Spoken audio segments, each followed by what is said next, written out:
All right, we're live. Oh, Nice, good. We did it. We did it. Yay. Welcome back, everyone. hi. Hey, I feel like we everybody. got to start off with John. How did your weekend go? I'm so tired. Oh yeah, I'm so tired, dude. Oh, I've been tired all week. But we got through it. Nice. what was We the raised the total? So the total is fluctuating a little bit because we sold shirts as well. But I believe the total with the shirts was 434,600, something like that, US. Jesus. Nice. And your goal was like Yeah. 300, right? Our goal was 200. 200. Yeah. Oh, okay. Nice. Yeah. Congrats. Our previous record was 235, so we almost doubled it. Nice. Well, way to go. Yeah. Yeah, it was fucking crazy. That's awesome that everyone- many people donated. Yeah, no, everyone loved the Rosa John cosplay. It went over really well. It's just now I need to regrow back my facial hair, so that's the only downside to it. Yeah. Sure. Yeah. Sure. No, it went over really good. Give me, I will just be permanently tired for the next week. give me your like top 5 moments that for the people listening, if you said them, they would go, "Oh yeah, I remember that."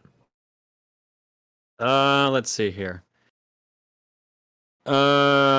See, I have personal bias, so I don't want to just keep throwing that in there. But Do whatever you want, man. I don't care. okay, I'm not the in no cops. particular, well, I don't know. He In has no to tell particular you. order. I'm not the cops. That's entrapment otherwise. Yeah. Family Feud. In no particular order. Family Feud was amazing because Gengar was a classic I segment. saw Gengar popped up in the chat, so okay, all right. Yeah. So we had a Family Feud game, and they were asked. It was Fast Money, so they were asked, think of a psychic type Pokemon, and the first person said Gengar, and everyone was like, no, but okay, sure, whatever. Uh-huh. And then the second person came in, was asked the same question, and also said Gengar. So we That's just pretty burst good. out laughing. That was really good. Wait, are they saying no because Gengar's not psychic? Gengar is not psychic. No, What is Gengar? Gengar's a ghost. Oh, okay, yeah, no. Ghost poison. Forgot that got like separated. Yeah. Okay. Good yeah, answer. well, Good there you So go. answer. it's separated since Gen 1. So. Yeah. What's another good one? Painting with Steven and Mal was pretty good because they had to do a lot of blindfolded painting. They were painting a scenery shot of On It from Earthbound, and they had to do like they had to keep rotating the picture. They had to keep changing what they were using as a brush. They had to do it blindfolded, and they actually did a pretty good job at the grand scheme of things. Okay. Without getting too blue, what was the weirdest thing that was used as a brush? Coke can? Okay. Okay. What else? I loved Chaos Fortune Cookie. That was a segment I ran. That's fun where people donated, and whatever game got in the most donations in half an hour, that was the game we played next. The last game of the night, which beat out Grand Theft Auto 5, was Cold Stone Creamery Scoop It Up. Of course. Okay. Classic. All right. So Is that an I had to actual spend like official like Cold Stone Yeah. branded? Wow. yeah. What is So I that spent on? half- What console's that on? The Wii, of course, it's on the Wii. Yeah. Okay, scoop it up. Sure, that makes sense. All right. Yeah. So I spent half an hour just scooping up ice cream while everyone was acting incredibly horny, for lack of a better term. It was the commentators were out of control. Because of ice cream? Long story. Part of it was the costume I was in, and just a bunch of other things. Okay. Because when I think of like ice cream, I don't think horny. But again, if there's an in joke, Apparently, it over my head. just brought out the horny in everyone. So all right, sure. Is that game any good? I mean, it's like those old mobile games, like the early like manage your ice cream, like make sure you get your food ready. It's like a Diner Dash style game. Like you got to get the item that the person wants before they leave, or you won't Okay. get enough money. I guess I'm kind of thinking of like a VR game where you're just like manning the counter and you're like, oh, 2 scoops of chocolate, scoop, and that mean, actually sounds kind of okay. It's basically that. It's one. I've never played a game like this, but it's a game that required 2 Wiimotes, not nunchucks, 2 Oh. Wiimotes. Okay. So you scoop the ice cream with one, and then you like plopped it into the cone for the other, and you just kept doing stuff So like that. is the left hand? Are you holding that one like vertically? Sometimes you had to. It depended. Like there were some mini games where like, oh, you're out of ice cream. You got to go like mash the ice cream. Okay. Or whatever mini game they had See, to and do. then there's the Dairy Queen version where it's like you got to serve it upside down, otherwise. Oh yeah, test the it's blizzard. free or Otherwise, something. yeah. Right on. What else? There's so many good segments. Like I said, Twitch Makes Music was a good one where our friend Family Jules, he took a bunch of random audio sound effects and like clips and memes that we sent him, and he made a song out of it. He made the song, was it Baka Mitai from Yakuza? Have you ever seen that meme? Yakuza, so. Have you ever seen that meme of Yakuza of a dude just sitting at a bar and looking at a portrait and singing? It's that song. Okay. You may have seen it and just don't remember it. That's entirely possible. Maybe. Yeah. Yeah. I have done some of the karaoke. Yeah. It's one of the karaoke songs. Maybe. Okay. Yeah. So we made a somehow usable version of that song with a lot of memes inside of it. It was very, very interesting.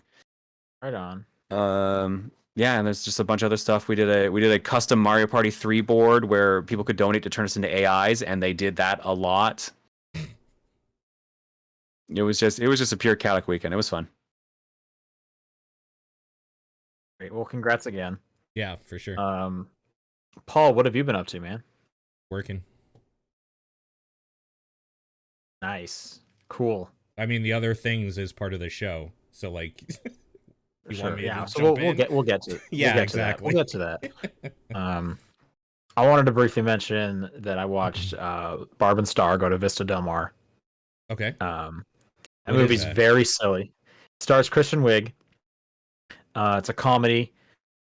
If you're in Canada, it's on Crave. Okay. So you could watch it that way. Down here, it's not on any subscription platforms. I had to pay the like $6 rental thing.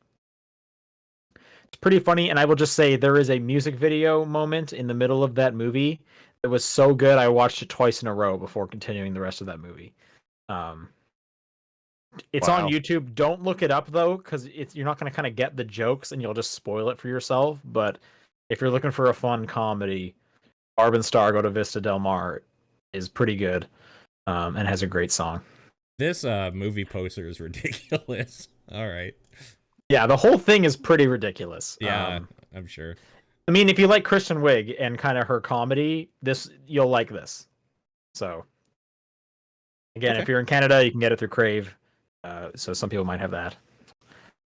I also wanted to bring to everyone's attention, I came across the Old Spice collaboration team. Have you seen this YouTube channel?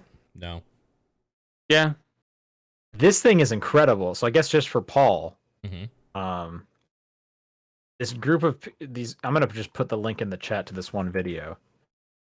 This group of people put a celebration together for the 10-year anniversary of those Terry Crews Old Spice commercials that were awesome. Okay. But the people that did it are just like really good at animation and motion graphics and auto tuning, and they made a 16-minute long video, kind of music video thing, just celebrating the power of Terry and those commercials, and it's fantastic. I just came across this I'm week. 20 seconds in without volume. I don't understand what's going on. I'll have to watch this later. That's it's basically all those people that used to do YouTube poops. They all like just did Old Spice stuff, basically. Oh, weird. Okay, that sounds interesting. You'll never understand what's going on. It's ridiculous. I will say the Scott Pilgrim the game soundtrack shows up for a bit, and I was like, hey, sweet. There's a lot of video game references. Whoever's making this, they're huge game nerds. Sure. I came out of this, it's 16 minutes long. I came out of this feeling similar to when I watched Too Many Cooks the first time, of like I just went on a journey and I feel like I'm a different person at this point. Sure, yeah. Yeah. Again, if you're just listening to this, just go to YouTube, search Old Spice collaboration team, and you want The Power of Terry, an Old Spice 10th anniversary collaboration. He knows about this, like he was tweeting about it. That's how I came across it, and I love that he is so enthusiastic about what these people did with his voice and his body, and I've watched it like twice now. I'm probably gonna watch it Man. again when we're done recording. It is the weirdest thing. Um, it's a few months old, so if this is old news, I just came across it, so bear with me right there. But Sure. definitely check it out. All right. And with the important stuff out of the way, we can now start the podcast. In specifically the top down perspective for May 13th. And I'm Sean Booker. Paul Fleck. John Wheeler. Paul, you've been playing the big new release, so let's have you talk first. Yeah, let's talk about Wilmot's Warehouse. That game's fun. Hell yeah! Oh God! All right. Yeah, well, I just wanted to bring it up because that's kind of been my chill out game. Chill out, quote unquote. Yeah, that game is really fun. The parts I really, really like are in between like giant spurts of craziness. There's just like they drop off a whole bunch of more stock for you, and it's just stock time, and you can take as long as you want to rearrange your warehouse. And I have taken hours just rearranging warehouse. It's great. Yeah, you need to. Like, you will. So, okay, I talked about this a few weeks ago. Yeah. Did you finish it? No, I'm spending so much time rearranging every time. It's so good. Okay.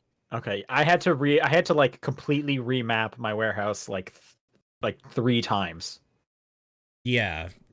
I feel like I probably am on the 3rd or 4th time myself. I have 148 or something out of 200. Yeah, so you'll go up to 200. Yeah. So what's your organization system? How are you doing some stuff? I want to hear it. Okay, so first of all, when there were pillars in my warehouse, because there no longer are, I used the pillars as kind of like shelves almost. So I went around them and like kind of had things stick out about 2 at the most. Yeah, but, sure. You keep a clean center aisle. Yeah. That's key. Yeah. And I went rainbow color style. So I went Roig Big all across it. So red, orange, yellow, green, blue, purple for the different stuff. Oh, in like a circle. Okay, yeah. Interesting. And that's it was all color coded at first. And then when it got to about 100, about halfway through, there was too much product to do color wise. But I also like got rid of, I would say about half, maybe 4 of the pillars in my warehouse. And I started going like, okay, this is entertainment stuff. So there was like dominoes and like game pieces, and kind of adjacent to that was like the music instruments and stuff like that. And then there was like stuff that you would wear. So mainly hats, I would say, some like armor pieces or whatever, like armored hats, glasses, stuff that like you would buy for like apparel essentially. That the weirdest part has always been there's some items you have that's just patterns or like random colors assorted together or something, and those I usually just textiles. Like it's not textiles though, it's like a star or like a hexagon. Like it's just like here's squiggly lines and then here's other squiggly lines. The squiggly lines you could say maybe are shirts or something. I could see textiles. Some were like but like they're basically just shapes essentially and colors, and those just kind of became the bottom right miscellaneous corner. So anytime there was something that wasn't obviously something, I would have to go into miscellaneous hell and find it. And like it wasn't too bad for a while. I'm not really sure how I'm going to organize it now because there's way too much of the worst part is when you get orders in during like the quarters. You don't get like the big dumps of like, oh, now I just have 10 like, I don't know, pencils or whatever.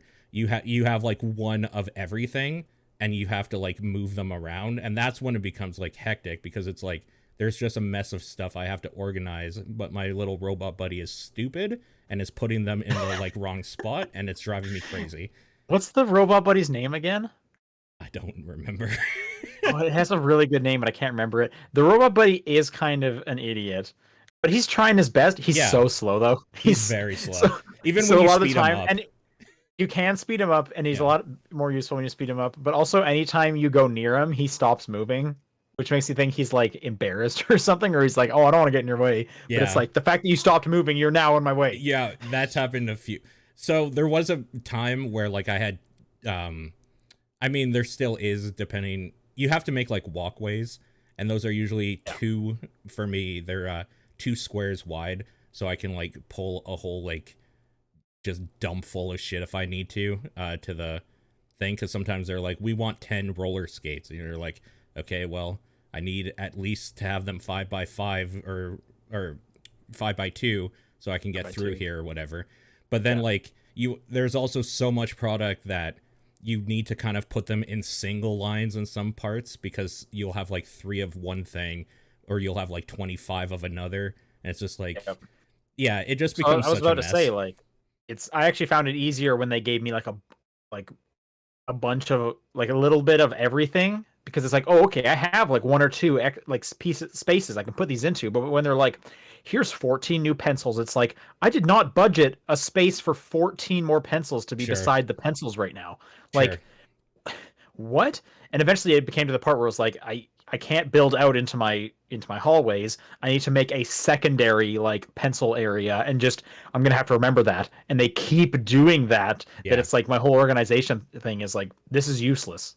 Like, what am I doing here? The part that drives me nuts is that when you open up a new set of things that you can stock, they usually just give you like 1 or 2 of them, and it's like, well, this has to go into like bulk overflow or whatever at the front, because I'm not gonna like dedicate a section of my warehouse to one piece that's different. So you're gonna go with all the other one piecers in the top right corner, and like, if I need you, I'll find you there. Otherwise, like, if you're not a minimum of like 5 things, get the fuck off my floor. Basically. Yeah. That game also has a co-op, which sounds like it'd be really fun. That seems like it might be a nightmare, but like, it could be. Well, I was thinking like, you get one person to like, okay, I'm gonna bring them over, and then you get them on the shelf in the like perfect position. I'm just gonna keep bringing you stuff, and you slot it in. Like, I could see a system going. Like, I feel like it'd be kind of similar to like an Overcooked of like, all right, this is your task, and then I'm gonna get you the ingredients or yada yada. But Wilmot's Warehouse is a really fun game. The only reason I brought it up was because I wanted to say that it's really fun. That conversation went on longer than I intended it to. It's a good game. It's very, very good. I just wanted. It's weird. Yeah, I would love to do co-op with that at some point. That seems like it's probably local only, right? Because there's no way. There's no way you could do that online and like have it work out well with desync or something. It would actually be pretty bad, I think. Who knows? I bet it can be done, but it is local. Maybe the Steam version lets you do it with its like fake online. I don't know. Oh, that's a good point. That would be interesting to figure out. It is on Game Pass. The big game, I guess, like actually when we stopped recording last week, I've been playing Resident Evil Village all week. So that game's done. All right. That game is extremely weird. It's basically just like kind of the way I feel like Resident Evil 7 was made, where they made a horror game and then somehow tied it into the franchise. This feels kind of the same way, but instead of just doing a game and tying it into the franchise, they did 4 different games and tied them together and then tied it into the franchise, because it's a game with like a hub world kind of thing, which is the village. And then there's like little points that you have to go to like continue the story and collect things. And those are all different little horror like vignettes that are completely different from each other. And it's fucking awesome. I mean, I have heard that is kind of how Capcom development works a lot of the times, is they'll have kind of these micro teams go off and design a game, and then when it becomes a big enough thing, they're like, okay, how can we kind of make this into one of our franchises? So I would not be surprised. So I wouldn't be surprised if this started out as something different, and then they're like, let's just make it the next Resident Evil. Sure. I guess the big surprise is that this is essentially Resident Evil 4 in a lot of ways, to the point where I bet this started off with them doing ideas for a Resident Evil 4 remake and then used those assets for something different and then changed up like some character models. There is a lot of the old treasure systems, the merchant system. There's a lot of things that straight up just feel like some of those old enemies from Resident Evil 4 kind of redone a little bit to be a little different in this weird Romanian village world that you're set in. It's very cool. It's a very, very neat thing. I wouldn't be surprised if they are still going to make a Resident Evil 4 remake. Yeah, with these assets. And there's already the VR one they're doing. Like, I wouldn't be shocked. Yep. Yeah, for sure. I don't know. How does it rank amongst the best or the worst? Where would you put it? It's like an A plus for sure. It's one of the better ones in the whole series. Easily. Nice. Damn. It's basically Resident Evil 7 level, with all the bullshit that made that game bad out. Like, you can skip cutscenes now. It's faster feeling.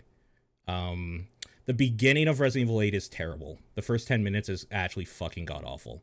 But then it's good for like the next 10 hours or whatever. So at least there's that. I played the first 10 minutes only. I don't plan to play any more. There was a Microsoft rewards challenge that you could get. If you could get one achievement in Resident Evil 8, they'd give you, I think, the equivalent of 25 cents in reward points.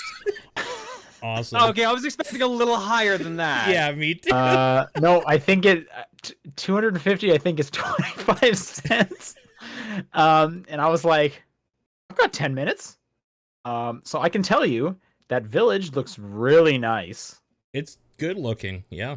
And I killed one werewolf. The intro one. You can run past that one and he disappears, just as a heads up. Okay. Well, I killed him because I'm a badass. You are a badass. I've known this about you. And you play games.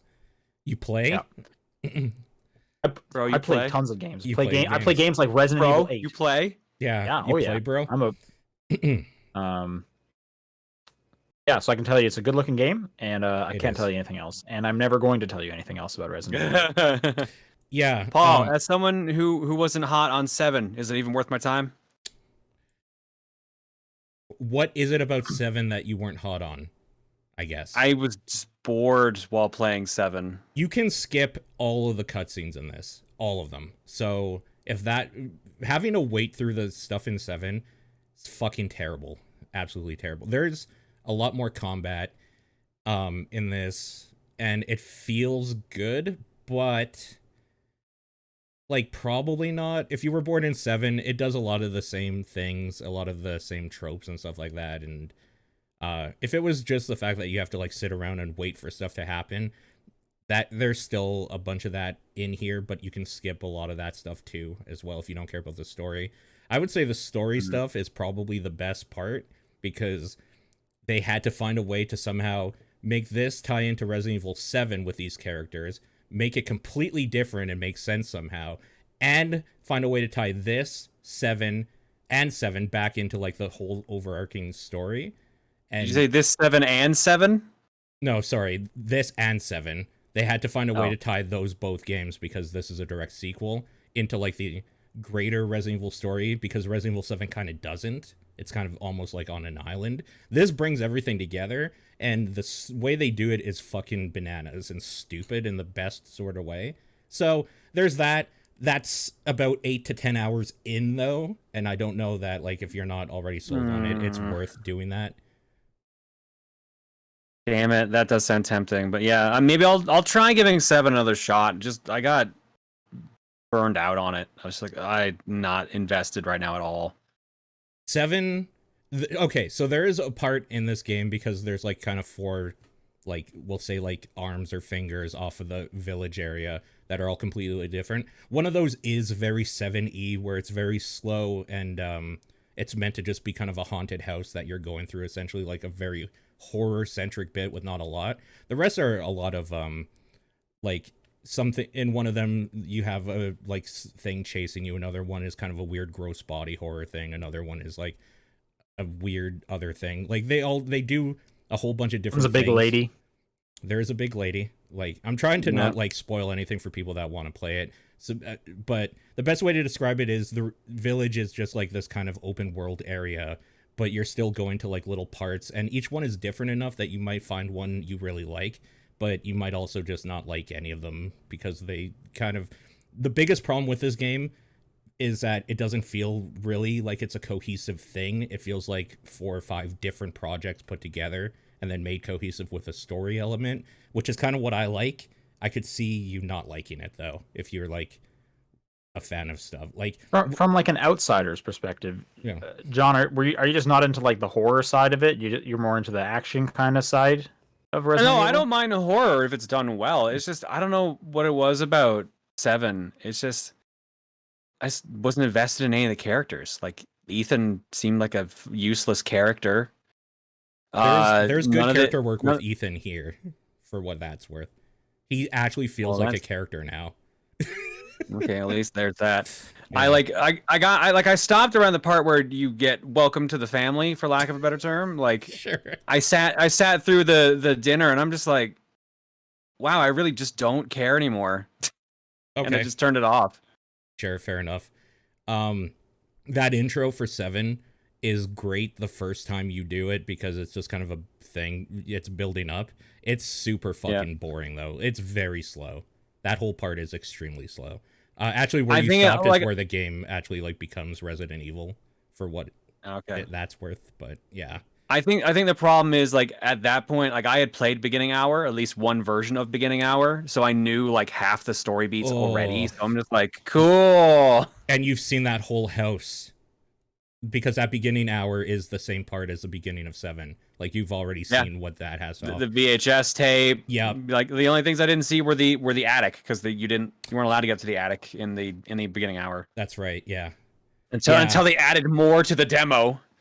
So it's weird because where you stopped is where a lot of people like say this is like where the game actually begins, because that's where you are walking around a house with dudes trying to kill you and like monsters and stuff, getting keys, opening parts of the house, and that's where it kind of really begins. The opening part, that speedrun has a intro skip category because nobody wants to play the fucking intro over and over again. So they were very aware of that, making this game where you can just skip all of that shit, even though there is still about 10 minutes of actual gameplay at the beginning of 8 that is kind of like you just waiting around and kind of bad. But there's always a bad part in like every Resident Evil, which is unfortunate. 7, it was the ship. Like this, at least this part is 10 minutes at the beginning and not an hour at the end of it. So I don't know. There's things you could not like about this game for sure.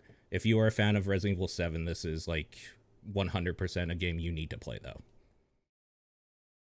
That's all I have to say about it without getting into spoiler stuff. So yeah, that's it for me. All right. I talked about Eastshade last week, and I'm here to say I finished that, and I think that game was just really wholesome and delightful. There's this small segment you can come across where there's like a little detective side quest that's really nice, and that's just been great. Coming off of that, first person exploration game that's just wholesome and nice, I was like, man, I could use more of that. Now's the time to give Outer Wilds another shot. Okay. So I did that, and I got past like the hump I was at before, and I am neck deep into Outer Wilds now. And that game's really good. Again, I'm getting like kind of the wholesome, charming kind of vibes that I was looking for. This also came from like playing some Pokemon Snap, as I'm just in like a wholesome gaming mood at the moment, and so I'm scooping up all those where I can. Yeah, so for those who don't know, Outer Wilds came out in 2019. It's a not open world, first-person exploration game where you travel to different planets, and it's all based on a timer. You die, or the universe explodes every 22 minutes. And during those 22 minutes, different things are happening, so you have to kind of make sure you're in the right place at the right time to find all the different puzzles and find out what's going on. Trying to think how many like planets I've visited at this point. I think I'm on to like my 3rd or 4th planet. Did either of you guys play through Outer Wilds, Paul? Not through. I kind of got there. I really like that game. I stopped playing because I got super fucking bored with it. It wasn't the right thing that when I started playing it for me. I want to go back to it at some point. I got about like what would you say, 2 worlds in, 3 worlds in? Like, how would you describe how you get through that game? I guess. Yeah, so it's really kind of go at your own pace. Yeah. When you get to each world, you're kind of just you're pointed there by some kind of clue, and then you try and find what it was pointing at, and eventually you'll just have enough clues pointing you somewhere else where you're like, I think I'm just gonna go check that thing out now. Yeah. I don't know if there's more on this planet to find. There probably is, because there's like lots of little puzzles hidden on the planets. but you kind of just go when you feel like, nah, I think it's time to look at something else now. I'm tired of the planet that's full of tornadoes and water and whatnot. Yeah. Yep. There is still one part that is a bit of friction with me. A lot of it's not a platformer, but there is some platforming elements about how you're getting around the planets. They all have different gravity. You have a jetpack and stuff like that, and that in connected with like the 22-minute time limit can be a real bummer if you're in the middle of doing something and like let's say you slip off an edge and you fall off the planet.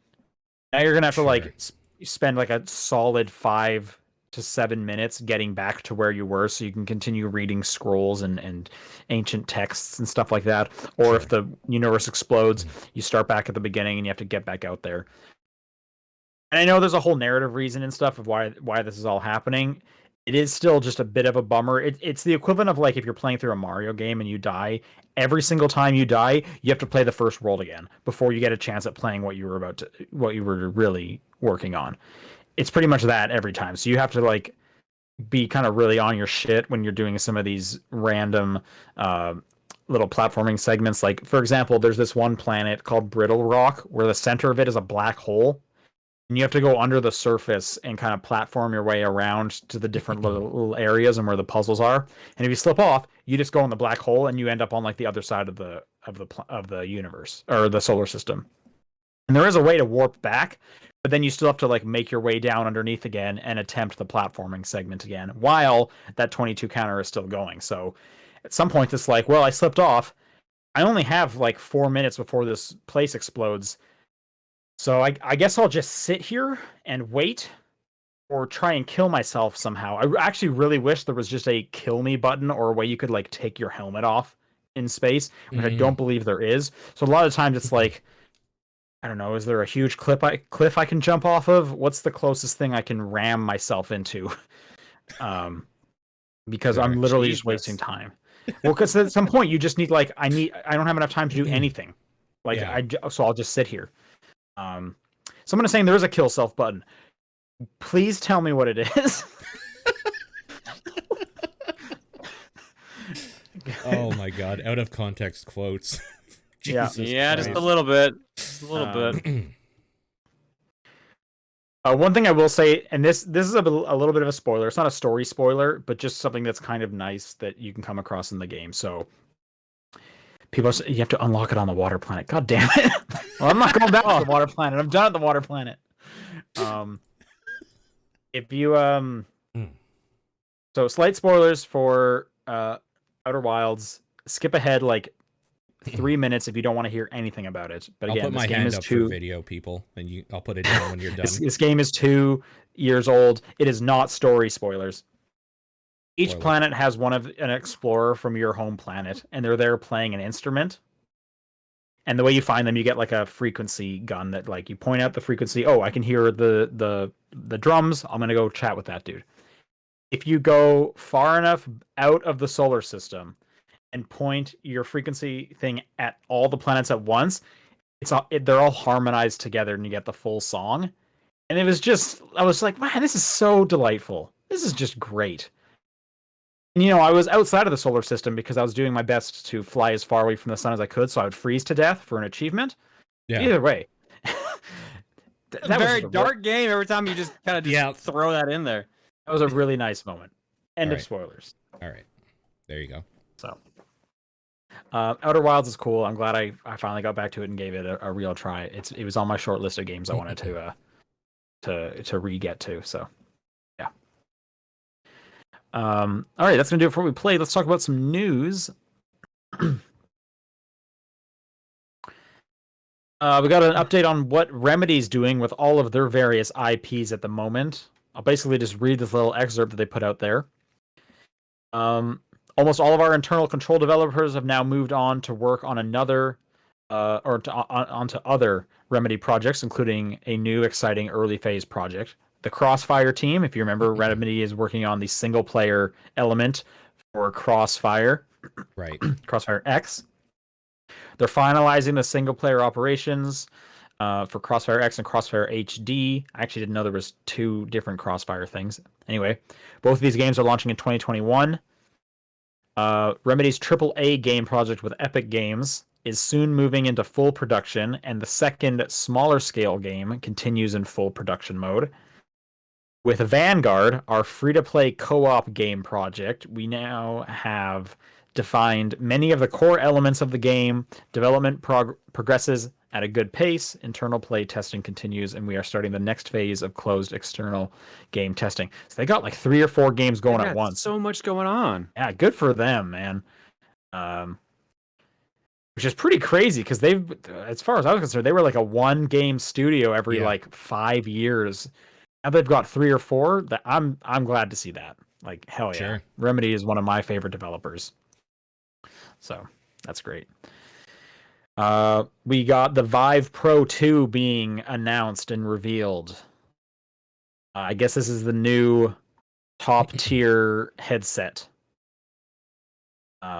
And I understand it has the best like resolution on any VR headset at 5K resolution. When you combine the 2 eye panels together, 110 degree field of view, 90 hertz refresh rates. It is a tethered headset, so this is kind of a different beast from the Quest series,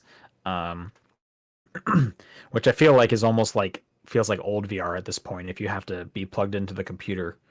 But either way, this is coming out June 4th. HTC's Vive Pro 2. I want to get a VR headset, but every time I sit down to get one, I feel like a new one's coming out. Yeah. I feel like I haven't seen the one thing that sells me on it yet. Like, I guess it was Resident Evil 7, but like that's PSVR, and that's kind of a old gen thing now. Like, there hasn't been one thing that, like, maybe Alex. Maybe. That's apparently like the best thing for VR. Yeah. I mean, if I was giving a recommendation, my recommendation would either be get the Quest 2, just because of like the whole inside out tracking. You're not tethered. You can tether yourself if you want more power. Yeah. Or maybe if you have a PS5, which I know you do, wait for whatever PSVR 2 is. Yeah. Isn't the Oculus Quest, isn't that the one that requires like your Facebook account attached to your headset? Yes, they are owned by Facebook. Yeah, that's kind of the reason I don't want that one. Sure. Yeah, but you'll never be able to get around that if you're getting a Quest. So I don't know. I just know that the Quest 2, the price point and the completely free of a computer, that is a really great promotion as far as I'm concerned. Like, I think the Quest 2 is $300 if you get the low storage one, which is pretty great. All right, we got some Ubisoft updates from an earnings call. A bunch of some highlights here. One of the big ones is that Skull and Bones got delayed again. Oh God! Pirate ship. Wow. All right. That one is now scheduled to be released during the fiscal year beginning April 2022. So don't expect to see that until late 2022 at the earliest. Wow. Huh. Okay. I mean, as someone who is beyond tired of the sailing mechanics in Assassin's Creed games, I don't care about this game at all. Delay it as much as you want. I thought this game was, like, when they were showing it and stuff, I thought it was kind of almost done, but apparently it wasn't at all. I don't think they've ever showed they were getting off. I think they were just showing like a lot of like kind of cinematic trailers. I thought they showed gameplay. Yeah, I thought they did too. Maybe I'm thinking there was another ship game around the same time that they were showing, and I don't remember which one is. I mean, it was probably one of the Assassin's Creeds. They've all had ships since 4. Yeah. So, anyway, Far Cry 6, Rainbow Six Quarantine, working title, Riders Republic, The Division Heartland, Roller Champions, and other smaller titles are planned to release before March 31st, 2022. Okay, sure. So they still got a bunch of stuff happening. Maybe there won't be an Assassin's Creed this year, and it'll be free until the next one, until next year. Maybe. Yeah. I would love that. Although they are still putting out DLC for Valhalla, and I'll probably get that season pass because I'm sick. Yeah. Ubisoft also confirmed on the conference call that the Prince of Persia: Sands of Time remake will release before March 31st, 2022. So they did kind of bring it back in for work. Yeah. Yeah. Okay. Yeah. Cool. Speaking of PSVR 2, we got some new updates on that as well. These reports came in from on a website, Upload VR, which had a few things that they're talking about it. For example, it's going to have 2 panels of 2000 by 2040 pixels, so a total of 4000 by 2040 across the entire thing. It will have eye tracking and foveated rendering. Eye tracking is there are cameras looking at your eyes so that they can actually show your eyeballs moving around. Let's say if you're on like an avatar or something. Right. And foveated rendering, for people who don't know, is they will look at where you are looking, and they will put more of the graphics power there, and lower the graphics on the periphery to improve the like how it's being shown, so that it can load faster. One of the more interesting ones, they talked about inside-out tracking, which I would be surprised if this thing is not going to be tethered to the PS5.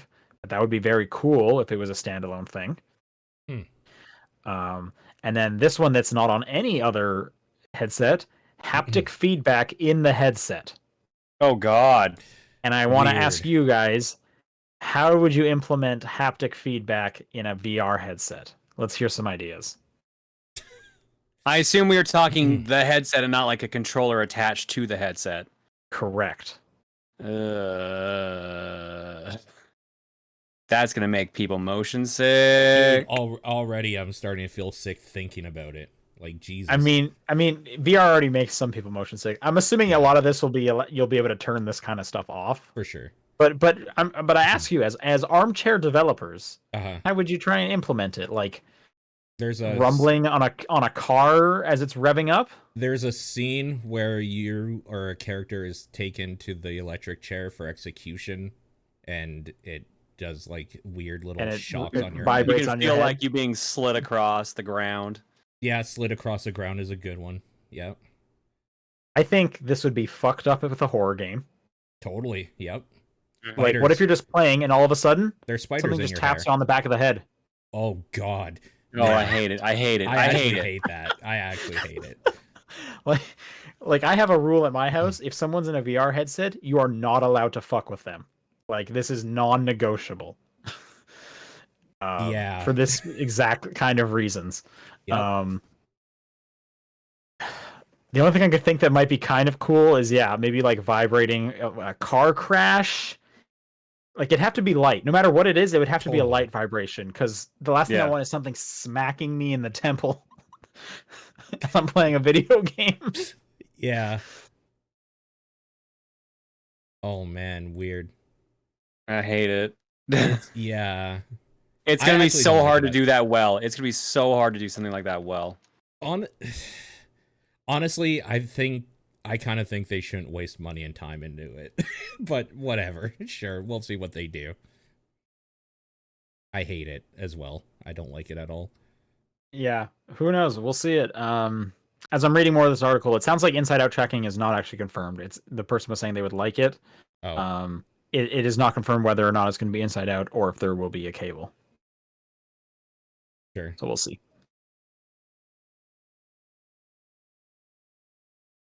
There was kind of a Twitter conversation that then got turned into this article, which is actually how every single one of these news stories start in this century.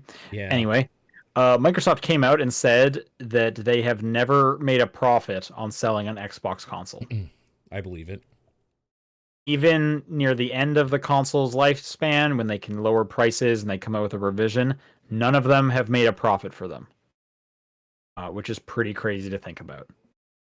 I believe it, because the one that I think of probably would have made them profit, they had to spend a whole bunch of money because of red rings and weird problems with, so I totally believe this.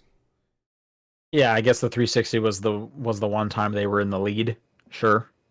Like but again, I still would have assumed eventually the cost of the console would have come down near the end of it.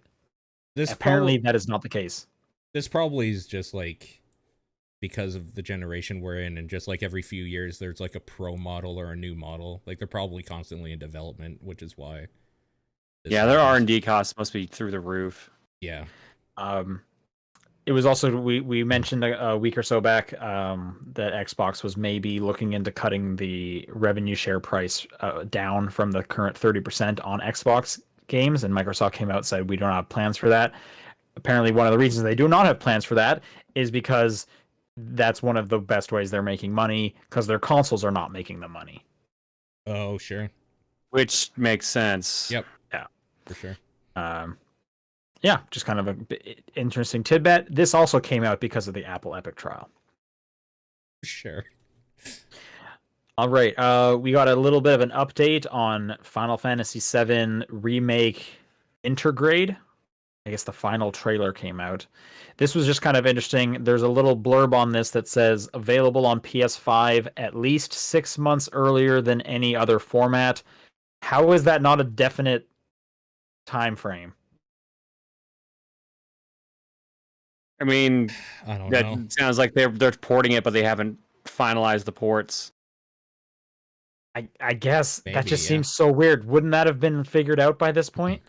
Considering how long it took them to get Remake out, I'm not shocked, really. And if they didn't have a definite time frame, why would they even say this at all? Why would they say anything about the exclusivity window until they had a deadline? I just thought that was weird. For at least 6 months. Okay, thanks for the vague info. We got some information on E3 and how they're going to be setting it up and how people can take part in it. A few points here. There's going to be an online portal and an app that functions as the key hub. You'll find hosted events, virtual booths, forums, and more on there with interactive overlays as well. The main broadcast will also air on Twitch, YouTube, and other places. So it sounds like there's going to be a hub website that you can pretend to walk around in and click on a forum. Okay. Sure. Yeah. I guess they're trying, I guess. Yeah, I mean, I'm surprised E3 is even still around in any format. So this makes sense, I guess. Digital E3. Nickelodeon's iconic game show Legends of the Hidden Temple is getting a reboot, but this time it's strictly for adult players. Yeah, I saw this. Why not? They're the ones that grew up with the show. It makes sense. Sure. How much do you think this is based on The Floor is Lava? Oh, man. I was going to say it was based on Wipeout and American Ninja Warrior and all those kind of shows, but I guess Floor is Lava would be paired up with that. Is most recent, and that wasn't it all adults, or was there kids as well? I don't think there were little kids. I didn't watch the whole season. Floor is Lava, I never watched it at all. Yeah, Paul, you watched some of it, right? Floor is Lava? I watched a little bit of it, yeah.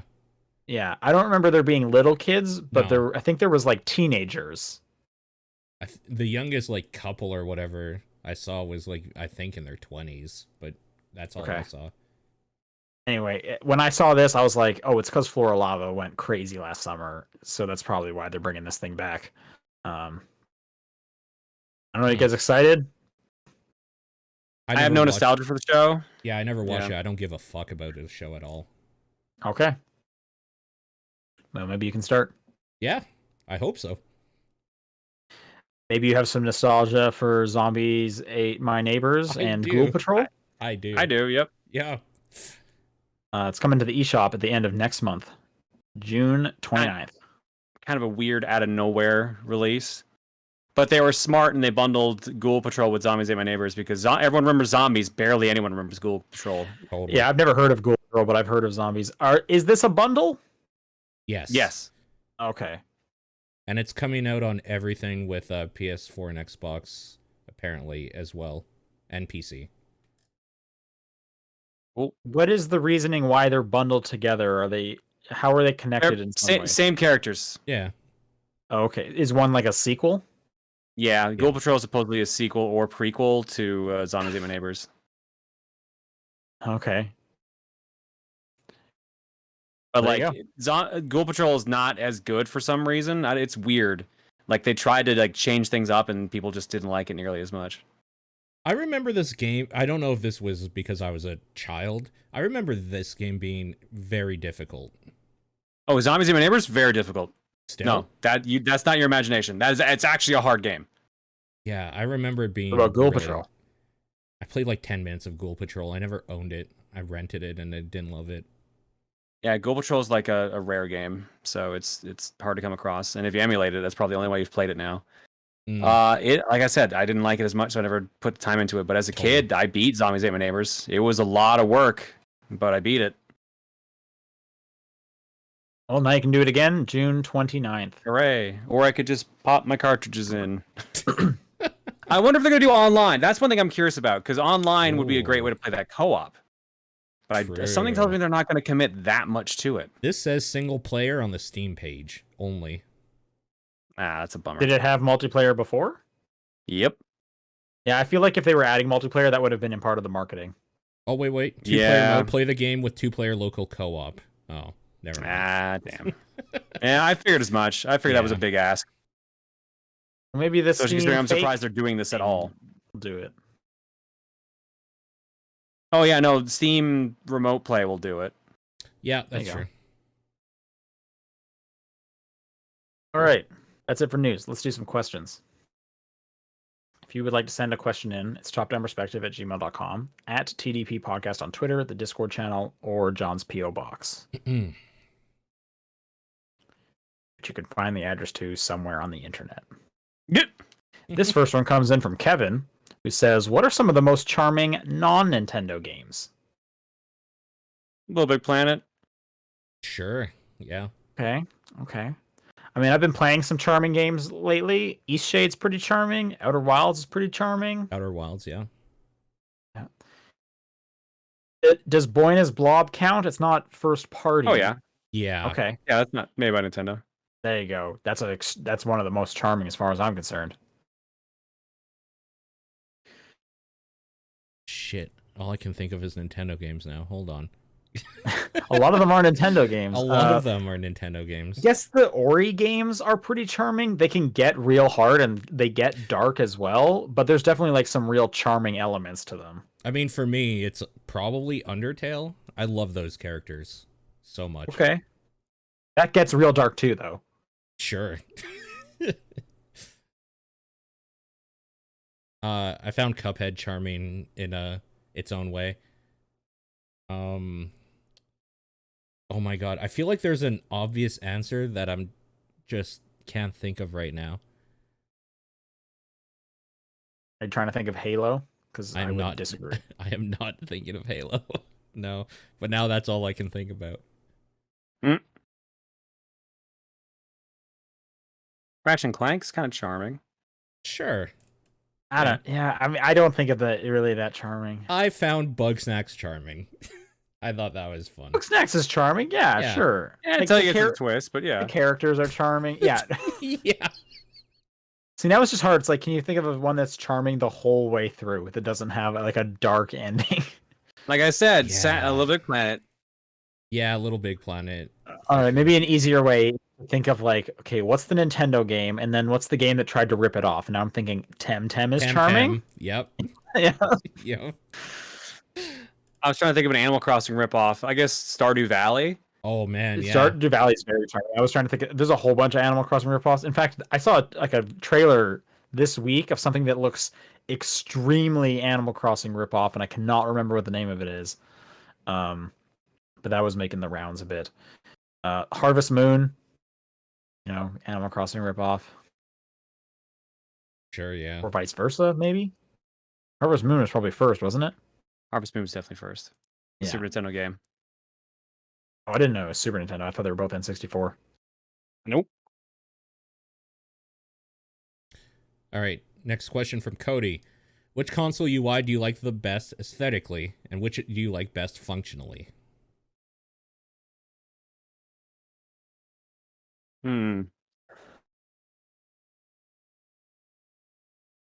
I miss the old Xbox 360 blades. Yeah, I was thinking blades too. That's an easy thing. But yeah, I don't know if blades. that's nostalgia or what. Yeah, I think that's nostalgia, unfortunately. I really didn't like when they went to like their cards though. Like it just seemed like so much dead space.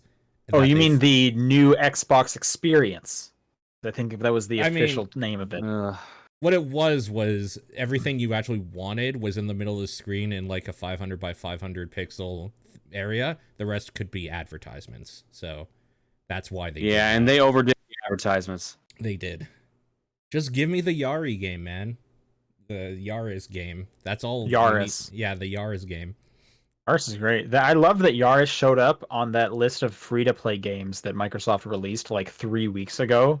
And it's like, someone actually someone at Microsoft thought about Yaris in a meaningful way in 2021, and that's hilarious to me.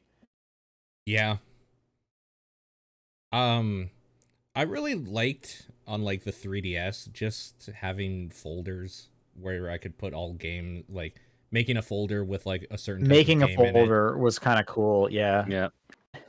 I mean, because that one's just like a list of tiles, which is very similar to the Wii. It's very similar to the Switch, but being able to make your own folders is pretty cool. Can you not do that on the Switch? No, there's no folder system in the Switch. I guess not. Also, in terms of like functionality, it's hard because it's like I like the ones that are real simple, but the reason they're so simple is because they can't do like half the stuff that like the Xbox or the PlayStation can do. So of course it's simple. But I would not say the Xbox or the PlayStation because it's like they're kind of a mess sometimes. Like there's like 4 ways to get to everything, and that's a hassle. Yeah. I kind of like the Vita setup with the little bubbles, and then you could put the bubbles into folders. So that was a setup, but again, that's just like a different version of the tile system. Yeah, basically that's the tile system for sure. Like functionality wise, I want to be able to organize my games. And folders are a great way to do that. I mean, functionality, Steam giving me just a list is real nice. And sometimes just an alphabetized list is all you need. You can like categorize things in Steam and like make separate versions of that list too, and favorites and stuff. But like the reason why, I mean, for me, it's obviously PC, but like this is a UI console thing specifically he's asking about. Yeah. Just give me a list. I actually like the Wii's channel thing too. I think the channel setup where you just had like a bunch of different buttons you could press on screen. But again, that's the tile system essentially. Yeah, I kind of liked it too. I agree. I kind of hate the cross media bar. Like I've kind of hated PlayStation's way of doing stuff. I hate the PS3 and PSP one. I hate that one. The PS4 one, I'm neutral on. Yeah. I guess the 5 is kind of the same. See, I think I'm more into the PS3 and PSP one because it's more simple than the other ones. Like the PS5 one is so confusing at this point. It is not great. And I would say the Xbox one, though I don't find it confusing, it's only because I've used it a whole bunch, but it is still just like messy. Like there's a lot going on there. Sure. But again, it's hard for me to like fault that and be like, why can't you be as clean as the Switch one? It's like because the Switch does like 1/10 of what the Xbox Series X can do. Yeah. Like you can't even send someone a message on the Switch, so of course there's not a whole section for messages and party chats and yada yada yada. Yeah.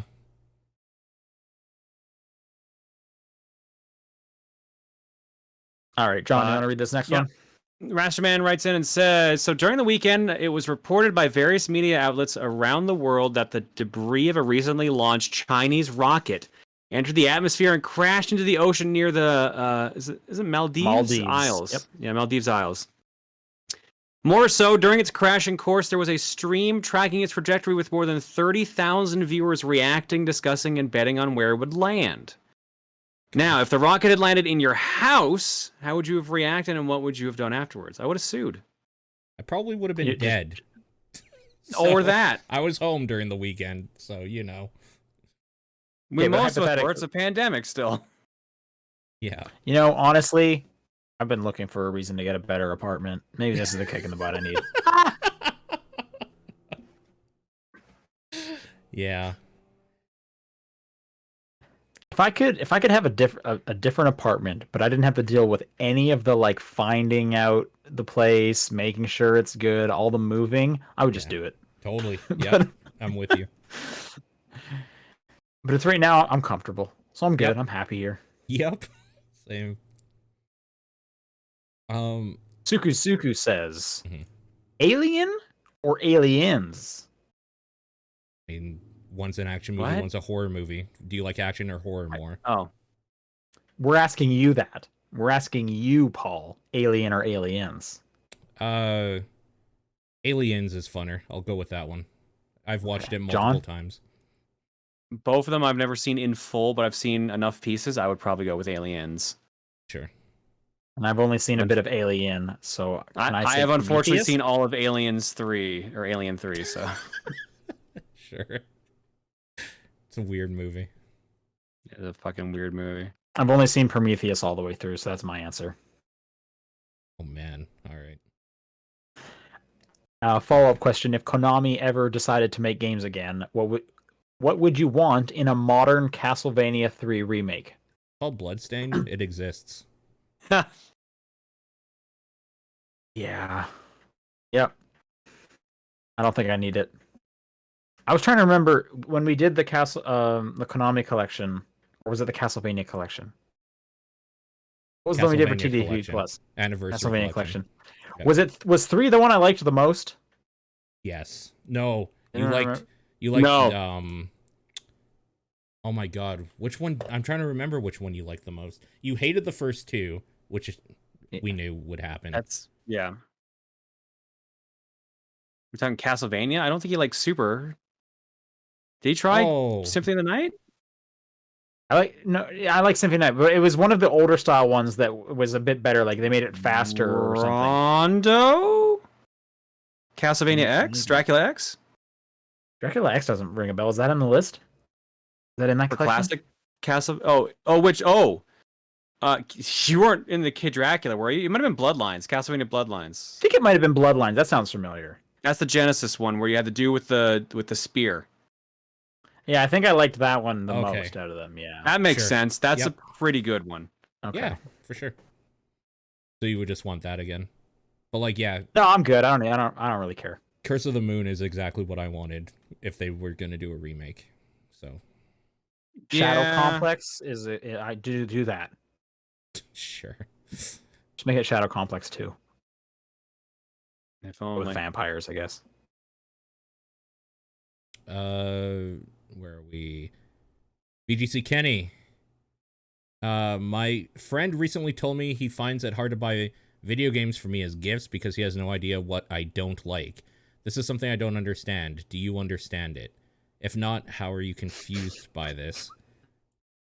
Wait, what? No, I totally get it. I 100% get it. This is something I don't do you understand it? Sure, yeah. I don't buy things for people in general anymore. I'd rather just give them a gift certificate for a place and let them do it. Well, okay, finish the question because they all kind of tie together. Oh, this isn't multiple questions? Okay. No, they're all pretty much.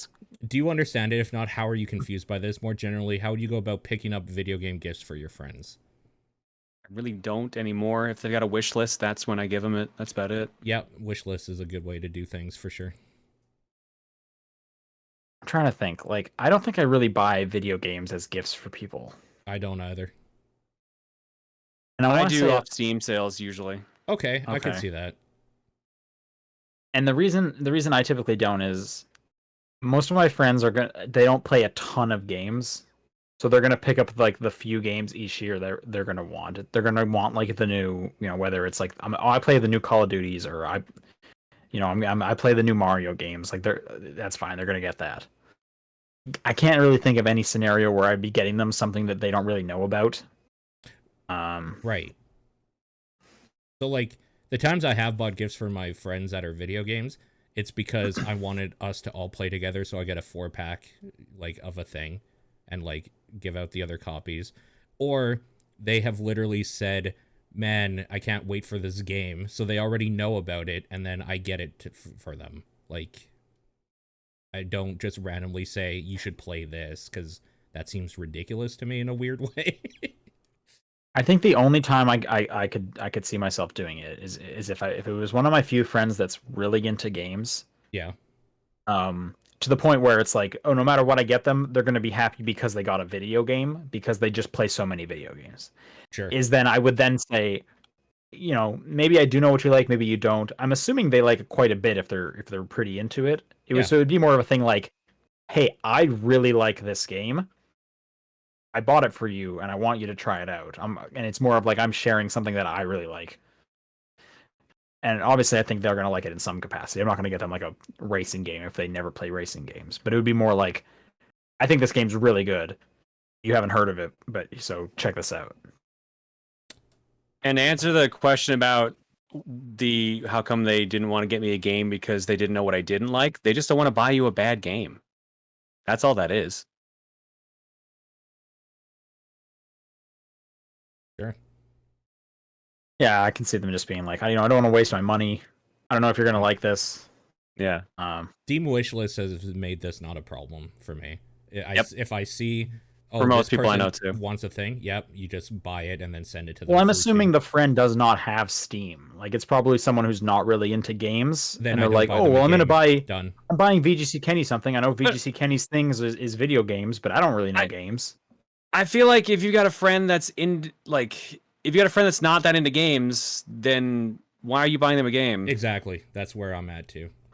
Well, because that's the thing, is they probably know this person's really into games. I'm gonna get them. I want to try and get them something they really like. But that like if who's into games that doesn't really have a Steam account at this point? And like the only way I can see that happening is if you're just underage.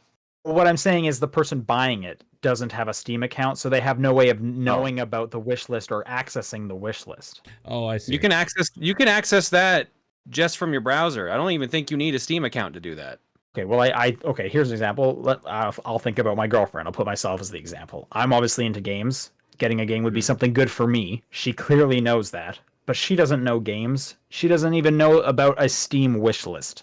She doesn't know that exists. Okay, at this point you're like saying like a mom. Yeah.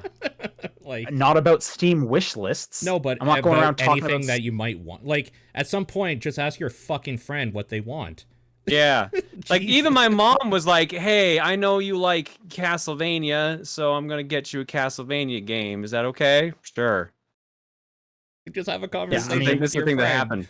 I mean, if you are just going to ask them, then you don't need any of this answer. I'm assuming there was some element of surprise here. It must be. That's the thing. There has to be an element of surprise that's spurring this conversation in the first place. Otherwise, it's just easier to just ask. Mm-hmm. All right, John, you're up. Oh, this is me again? Damn, that was fast. Lineback says, you now have the power to see the possible futures of all of your friends and family, but you don't know which future will be the one that happens. God. What do you do with your power? Oh, there's two questions here. But this is a Twilight Zone-esque monkey paw. I don't use this power. Yeah, can I turn it off? This is literally the plot of the Avengers movies. Yeah, kind of. This is like, oh man, in an attempt to stop you from being crushed by that boulder, I actually pushed the boulder on you. Yeah. Or, butterfly effect. It's literally like a little column A, a little column B there. You try to guide them your best to the best future as best you can, I feel. I would never look at it. Yeah, no way. If I could turn it off, I'd turn it off for sure. I don't want to know that. Totally. You'd also be like dreading it. Like, no, I don't want to know that. That is so bad. There's no good. There's nothing good can come out of it. Yeah. I like. Ailita brings up a good point. Steven Universe did this same bit. One of the characters could see the future, but they couldn't tell what future it was, but they could see kind of all the futures. Yeah. And there were a lot of like horrifying, like, Jesus, everyone dies in all these futures. But then there's also these ones where they kind of prosper and like they do great things and save the world. So it's like, do you let the bad things scare you away from looking at the good things kind of deal? It's one of those like power needs to be used responsibly kind of situations. Sure. Okay. I turn it off. I can't deal with it. I would keep it on. I would keep it on. I'd do my best to see if I could guide people towards a good future. Second question. Should cross puzzles only have one solution, or do you think that's a good idea for them to have multiple solutions? Considering cross puzzles are meant to be pictures, it'd be weird if they had multiple solutions. Yeah, like some weird perspective solutions or something, or like abstract art or something. Yeah. Like Picross is like a math equation. How could it have more than one solution? Yeah, no, it should definitely have one solution because the point of playing Picross is finding that one solution, not just like I freestyle. feel like is that even possible? Like I feel like I have done some Picross puzzles where like I got a different result, like I got led a different way even though it looked like I did things correctly. Sure. Sometimes some limitations for this can just go bad. Oh, that's weird. That's like breaking my brain because it's like everything fits together in a certain way. Like if one thing is off, you can figure it out because it's like math. Yeah. Oh man, that just seems bad. And the third question, who would you pick out of your family and friends to have on your team in the new Legends of the Hidden Temple show? Ooh. I mean, if it's just me that gets the invite, I'd probably invite either Sean or John so we could talk about it on the podcast. Yeah, that's just some good content right there. Yeah, that's just content. I feel like we need someone who thinks smart and someone who's physically fit. I think I would pick my girlfriend because like she's very fit. I would probably pick Sean, to be fair. Sure. I'll happily be either of your partners on Legends of the Hidden Temple. Hell yeah. Shane writes, if Konami were to license out their IPs, who would you want making each series? I jokingly would say Kojima from Metal Gear or Silent Hill, but I feel like he doesn't want to touch either of those anymore. Yeah, that's the easy one. Can you think of a different developer you would like to give Metal Gear to, though? Nintendo. Man. There's ruin. I just want to know what they'd make. I'd be interested to see what Grasshopper does with Metal Gear. That could be batshit crazy enough. It would be pretty crazy. I don't know if they're into stealth, but yeah, it thematically you get some similarities. Yeah, that's not bad. I'm going down their IPs. Bomberman. Someone in chat just said, wouldn't that just be Luigi's Mansion if Nintendo had Metal Gear? Oh, man. That's not entirely wrong. Oh, yeah, that's pretty good. That's hilarious. Yoko Taro's Metal Gear?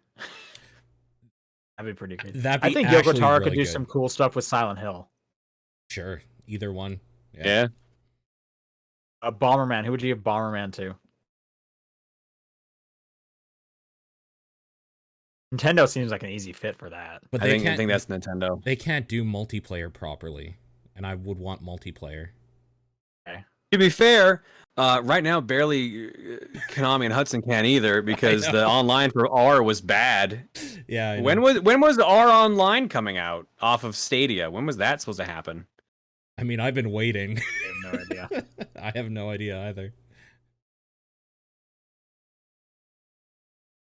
What else we got here? Castlevania. Give that to Way Forward. Oh yeah. Sure. Or give it back to Iga. Either one, really. Yep, for sure. DDR. Oh, I don't care. I did not know that was a Konami property. You didn't know DDR was Konami? That's one of their biggest franchises. I just never put them together. See, so you say Ubisoft, I say Harmonix. Harmonix. Yeah, that's fine. Yeah. Frogger. Oh, Atari. I don't know. Oh, don't give anything to Atari. What are you? They'll turn it into like a. No, give it to ColecoVision so they have something for their new console. Oh my god, that's right. Yeah, give it to them. to Tommy? Gradius. Oh, Cave. Yeah. You guys do all the bullet hells. Or give it back to Treasure, because I love Gradius 5. I was trying to think, are they making modern bullet hell shooters right now? Cave or Treasure? The game people. Oh yeah, humanity. No, people still release bullets like shmups. There's still Toho games. Their Toho game came out like last week. Okay, I'm not following it, I guess. I say give it to Housemarque. Sure. Okay. Treasure's doing mobile games now, Lineback. They're on the mobile train and porting Ikaruga to everything. Makes sense. A lot of these I haven't heard of. So I'm going to say Silent Hill.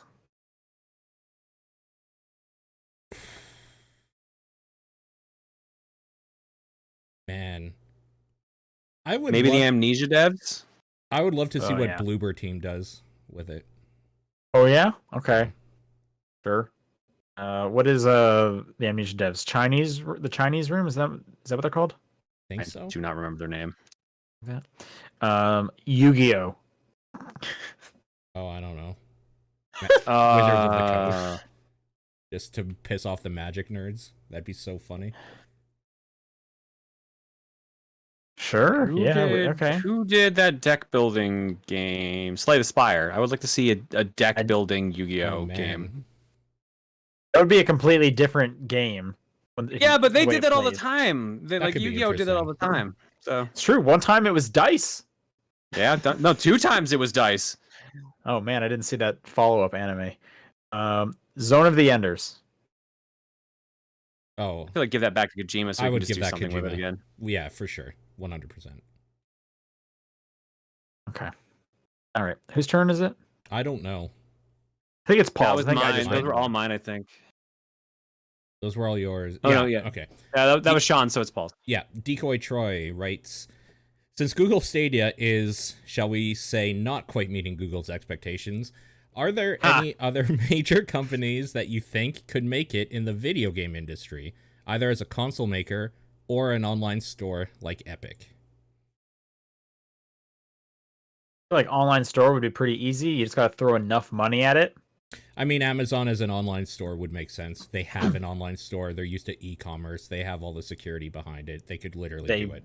Yeah, they sell video games already. They sell codes for games. Yeah, Amazon makes sense. They have their own I feel like they keep trying, but they never really do it. Like their companies, didn't they have like some big game in production that is just getting canceled left and right? Like they bought a bunch of good studios, like Double Helix. No, New World is coming out soon. For people that care about MMOs, they do keep canceling stuff. I have heard nothing but like bad things going on with the Amazon management of those games. So I don't think they've launched a game yet. No, and they keep delaying stuff. Yeah. Either way, I think they're not asking as a developer or even a publisher here. They said online store. I think online store is super easy. And honestly, anyone could do console maker if they have enough money. So I could see Amazon doing it too. Like Microsoft just came in and made a console. Like I guess another one. I can't see anyone doing it though. Like what would they have to gain? Like the people that you could see maybe wanting to do it are companies like Dell, like PC companies that have already all the stuff to like put together basically a PC box. Well, isn't that what the Steam machines were? And those are just gone? Yep. Yeah. Because nobody... I could see Tencent coming out with their own console, but it's only in like China. Right. Because the Chinese government doesn't want certain games, so this is the only way to play certain games. Yeah, totally. That's the way you would go, I guess. The other hard thing though is like part of me is like, why do we need a third console? We barely need 2. The reason but there's got to be something I'm not thinking of. That's why you would want a third console. So I have no answer then. Yeah.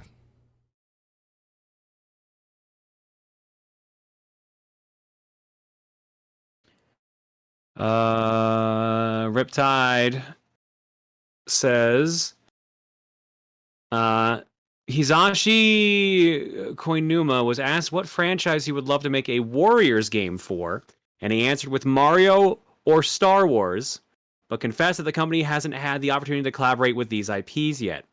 My question is for both John and Paul. Sean is not involved as he has stated how much he hates the Muso games. Is what game franchise would you love to see have a Warrior-style side game? I would actually love to see the Star Wars one. Fuck, yeah, that's actually what I thought of. God damn it. Okay. I didn't read this whole question earlier when I pulled it. I just read the last part. I was like, Star Wars is a great one. He says it in the fucking question. Okay. Mario doesn't... I don't love the Mario one, but I would The one thing it. I did like about the Mario one is I think it'd be awesome playing as like Wario, and he's just like punching dudes, and he's got all of his Wario land moves, and he's tackling guys, and then if he has an ultimate, his bike comes in like in Smash Bros. That part sounds awesome. Sure. But then it's like, is Waluigi in there, and he's hitting people with tennis rackets? Because that seems just lame as hell. Yeah.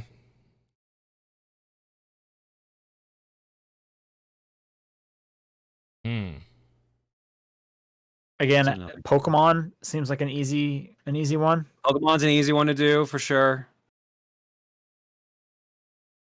Somebody said Marvel in chat. I'm gonna be more specific. I would love to see like an X-Men one. X-Men could do that. It just sounds like a Marvel Ultimate Alliance. Yep. Sorta. But at like a bigger scale of things attacking you. I saw it on Discord. People were saying Kingdom Hearts. Okay. Yeah, there's enough bullshit in Kingdom Hearts they could do that. There's a bunch of like scenes in that game that are basically that, anyways. Mm-hmm. Sounds like a great game.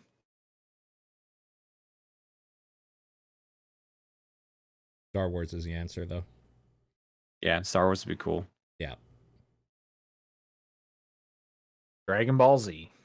That'd be cool, actually. Also would be good too, yeah. Yep. I successfully introduced my girlfriend to Dragon Ball Z this last week. Oh, man. Oh, wow. How'd that go?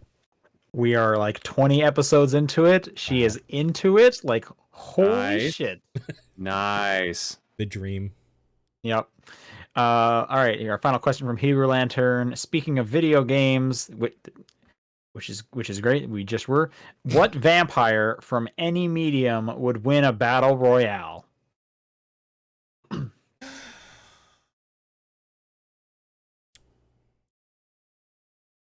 Okay, I feel like Dracula keeps getting brought back somehow from Castlevania. You're saying specifically Castlevania Dracula? Because I'm thinking like Bram Stoker's Dracula. But the problem with that is he keeps also getting destroyed by like humans with weapons, which is pretty basic bitch stuff. Have we established if Count Chocula is immune to sunlight? Oh, here we go. I feel like, didn't we have this discussion where I kept pushing for Count Chocula when we were doing the mascots? He lost, though. But to be fair, he was against Tony the Tiger. Oh my god. Okay, hang on. In this battle royale, is it just vampires? Yes, apparently. Yeah. Okay, so it's only vampire entrants. I feel like in the spirit of it, it's all at night because you can't just have 99% of your combatants die when the sun You comes can. up. Wait, that you can say that's like the AoE ring that moves in during like a battle arena. Oh, that's good. Okay, so instead of a ring, it's the sunrise, so it's all pushing them to one side, and maybe it's like a kind of a pointed map. Okay. Yeah. Okay. That's pretty good. But that's not fair if Count Chocula can just survive outside of the ring. Also, Blade. Blade would kill Count Chocula. Also, Blade. Yeah, you know what? That's a good point. Blade's probably the answer. Yeah, I don't think Count Chocula is doing very well because, again, he is a chocolate vampire. These people are like murderous vampires that drink blood. Right. Maybe that gives him the edge, though. He doesn't need blood to survive. Know. He could just exist for a while. I think strongest vampire. So okay, let's list off some vampires. The Twilight vampires. I think Blade is definitely in the running. Yeah. I haven't seen Blade. Is Blade also a vampire? I thought he was a vampire hunter. Yeah, he's half vampire. Blade is the vampire. So unless you're a racist, he counts. No, I think half vampires count. If you're half a vampire, you are in. So I'm glad to hear. So we got Blade, we got Count Chocula, we got the vampires from Twilight, obviously. Oh god.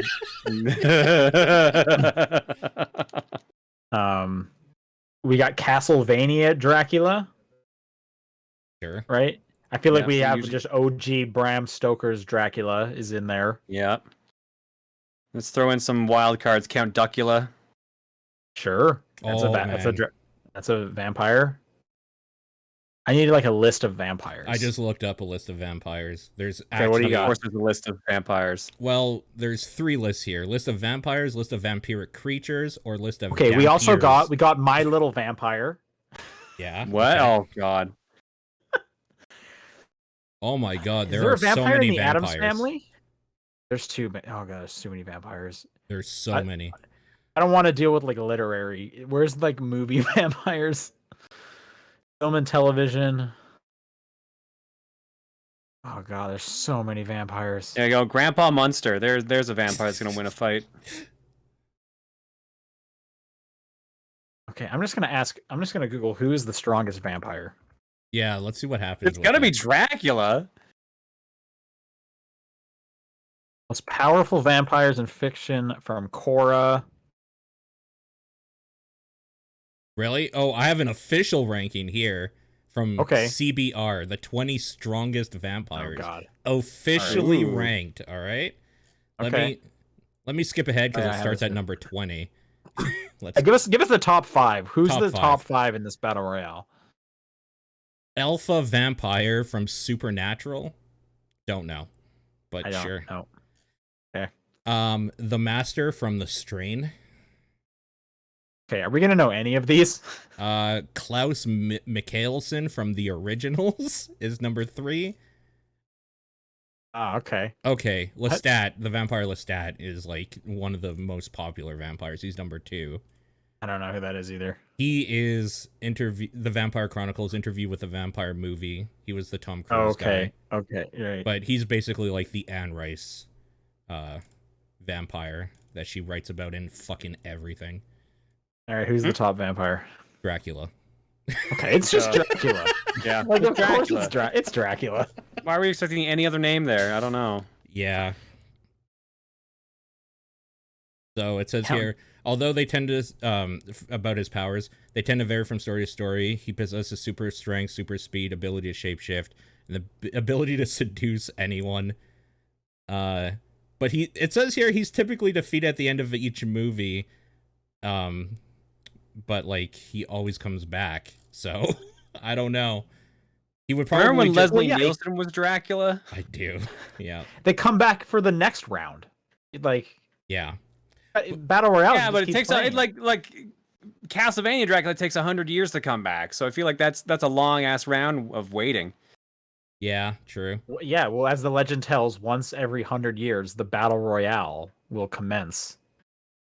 Where all the dead vampires come back and try to take the throne from the last champion who is still alive. This makes perfect sense for a Battle Royale. Kind of does, actually. Shit. Yeah, make that video game from Yoko Taro. I don't know. All right. That's going to do it for questions this week. If you would like to send in a question, it's topdownperspective@gmail.com, at TDP Podcast on Twitter, the Discord channel, or John's P.O. Box. What is your game of the week? I guess Macross, because I didn't play anything otherwise. I mean, probably goes without saying it's RE8. And mine is Outer Wilds. All right, the submission thread is live on our Patreon, so if you are in the top tier, you can submit a game for the poll that will be going live next week. Otherwise, we will see you guys then. Bye. Bye. Everybody.